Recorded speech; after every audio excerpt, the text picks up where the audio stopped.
Hi, this message is for Dr. Jennifer Soderstrom. This is Dr. Susan Altamirano.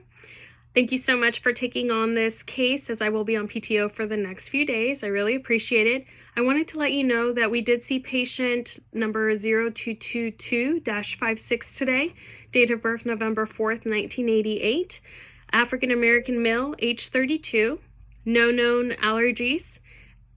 Symptoms were abdominal pain, diarrhea, nausea, low-grade fever, and he was going on about 3 days of feeling these symptoms. He also did mention that the day before he was feeling a slight temperature of 101, so that's just something to keep in mind. But today his temperature was 99.7. His pulse was at 80, blood pressure was at 135/90. His height is 5'10", his weight is 185. His general appearance, he looked a little bit stocky. He's of a stocky built. He had several tattoos on his left arm. He was complaining of a stressful work environment. He appeared fatigued and dehydrated.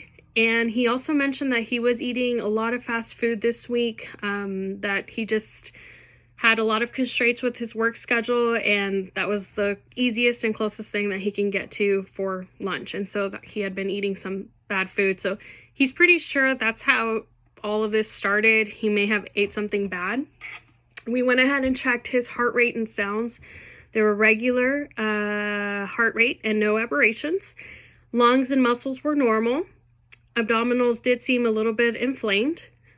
We went ahead and did the abdominal sonogram for an exam. The clinical impression was abdominal pain acute gastroenteritis. We went ahead and checked for potential gastroenterocolitis and gastromalacia. Given his father's history, we want to make sure that we rule out any other potential risks that might come up.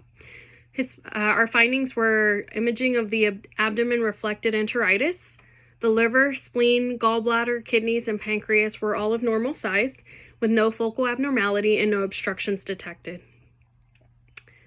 Our procedure was the abdominal examination, and our final diagnosis was gastroenteritis. Our recommendation to the patient is to hydrate with clear liquids, anything with electrolytes. If he could keep food down, we suggested a diet of bland foods like saltine crackers or broths, at least for the next few days. And we have asked him to go ahead and give us a call should symptoms continue, or if he feels worse or anything else, to go ahead and give us a call, and we could set up a virtual visit for him. We do want to go ahead and do a follow-up just to make sure that he's doing fine, and so that's why I'm leaving you this message so that you could please schedule him. All of this has been charted, and I'll be back to work in a few days. Thank you so much.